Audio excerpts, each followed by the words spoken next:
Hey everyone, it's Dr. Mehrad again.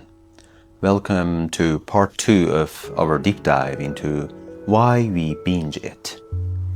Last time we explored the biology, dopamine, hormones, circadian rhythms, and how our bodies can trick us into eating more than we need. Today we are turning inward into the mind and emotion, because for many of us, food isn't just fuel. It's comfort, distraction, sometimes even anesthesia. This is the psychology of binge eating, or as I like to call it, the story of what we try to swallow emotionally. Picture this. You're anxious before an exam, and somehow you're eaten half a bag of pretzels without realizing. You're lonely on a Friday night, so you order pizza, eat most of it in front of Netflix, and feel that strange blend of comfort and guilt. You're sad or angry, and suddenly a tube of ice cream feels like a friend. Why does this happen? Because eating, especially eating something we love, can actually soothe us, at least temporarily. Carb-rich foods increase serotonin, the neurotransmitter that calms the brain.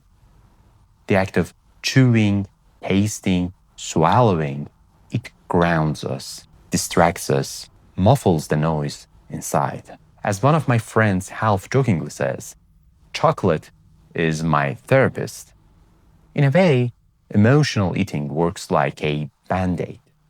It covers the wound, but it doesn't heal it. After the momentary calm, the pain returns, usually with a side of guilt or shame. And that's how the emotional eating cycle begins. Feel pain, eat, feel relief, feel guilt, and feel pain again. Some people are more prone to act on impulses, that quick, do it now, think later reflex. This trait, called impulsivity, plays a big role in binge eating. People with higher impulsivity find it harder to pause between a craving and the act of eating. It's not about weakness, it's about wiring. That's why there is such a strong link between ADHD and binge eating. ADHD isn't just about focus, it's also about impulsive behavior and difficulty delaying gratifications. Research shows that around 30% of people with binge eating disorder have a history of ADHD. Both conditions share a common thread, a sensitive reward system and a restless drive for quick dopamine hits. And here's a fascinating twist. The first FDA-approved drug for binge eating is actually an ADHD medication called lisdexamfetamine. Doctors found that by treating impulsivity and reward sensitivity, binge urges can significantly drop. It's a powerful example of how closely our brain's reward and control systems intertwine. So when you feel like your brain is shouting, eat now, before your logical voice can whisper, wait, that's not lack of discipline. It's a neurochemistry racing ahead of reason. Now let's go deeper into the past. Many people who struggle with binge eating have experienced trauma or emotional neglect earlier in life. It could be childhood abuse, bullying, chronic criticism, or feeling unseen. Those experiences carve deep emotional grooves like shame, loneliness, worthlessness. These can echo through adulthood. Studies consistently show that over half of people with binge eating disorder report some form of childhood maltreatment. Not every case of trauma leads to binging, but it often leaves emotional wounds that food temporarily soothes. Imagine someone who grew up being told they were never good enough. That constant shame becomes internalized. Eating becomes a way to silence it. A few minutes of sweetness against years of bitterness. But then the shame returns, amplified by guilt for overeating. The cycle tightens. Pain, binge, guilt, pain. Pain, binge, guilt, pain. The very act meant to numb the pain becomes another source of it. If this sounds familiar, you're not weak or broken. You're human, trying to self-soothe the only way you learn that works fast. Even without trauma, binge eating often coexists with depression or anxiety. It's a double-edged loop. You binge it to escape sadness or stress, and then the binge makes you feel worse, deepening the sadness. Research shows high overlap. Many people with binge eating disorder also meet criteria for mood or anxiety disorders. It's easy to understand why. When you're anxious, food is predictable. It comforts you. When you're depressed, it's one of the few things that still sparks pleasure. But after the rush fades, self-criticism moves in. And that voice, the one that says, I have no willpower, I'm disgusting, is one of the most damaging forces in the cycle. Low self-esteem fuels the spiral. You eat because you feel worthless, then feel worthless because you ate. And the all or nothing mindset, I've already messed up today, might as well keep going, pushes you further down. Therapy for binge eating often focuses not on food, but on self-compassion, because research is clear. Shame doesn't motivate change, it paralyzes it. When people start treating themselves with kindness, the way they treat a friend, the cycle begins to loosen. Now let's zoom out from the mind to the world we live in, because our environment makes self-control harder than ever. The World Health Organization calls it an obesogenic environment, a world literally designed to promote overeating.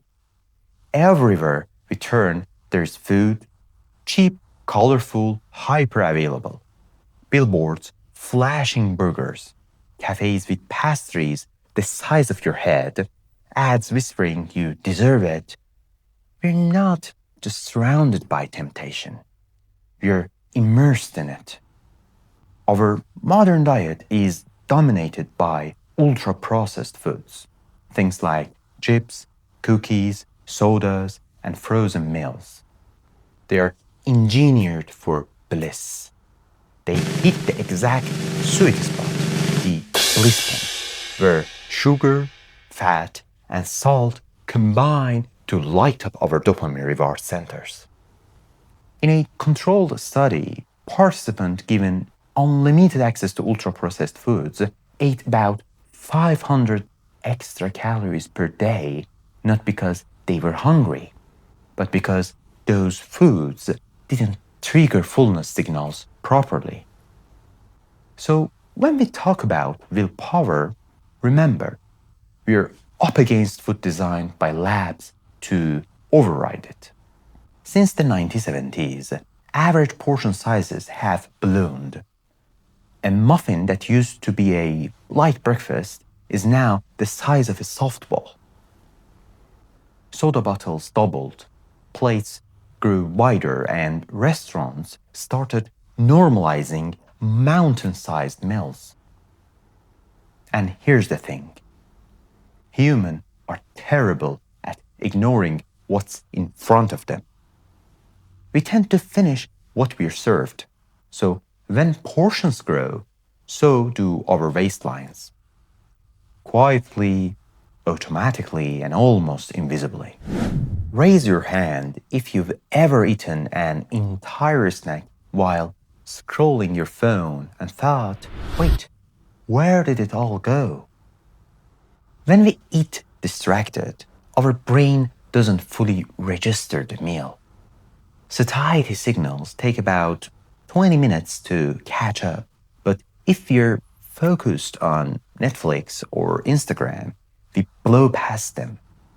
Research shows that distracted eaters not only eat more during the meal, they also eat more later because they don't remember eating. It's as if the meal never happened in your brain's records, so hunger returns sooner. That's why mindful eating, being fully present with your food, isn't just a spiritual slogan, it's neuroscience. And finally, the world is a buffet we never asked for. Food is everywhere, all the time. Office snacks, gas stations, midnight delivery apps, even the smell of pastries in the mall. Our environment doesn't force us to binge, but it normalizes overeating and constantly tests our self-control. If you've ever felt like the world is conspiring to make you eat more, you're not imagining it, it's reality. Experts call it the food swamp, and we are all swimming in it. So let's tie it together. Binge eating isn't just about hunger, it's about emotions seeking comfort, impulses seeking relief, memories seeking healing, and brains responding to a world overflowing with triggers. Food becomes therapy, distraction, anesthesia, a friend and enemy at once. And that's why breaking free takes more than dieting. It takes understanding. In part 3, we will learn to retrain the brain and body step by step using science-based strategies to build a healthier relationship with food. We'll talk about mindful eating, emotional regulation, habit loops, and real tools that work. If this video resonated with you, take a breath. You're not broken, you're human, and every craving, every binge, every moment of guilt, it's just your body and mind trying to cope. The good news is, they can learn new ways. Subscribe for part 3, and together we'll build that roadmap toward healing, one mindful meal at a time. See you soon.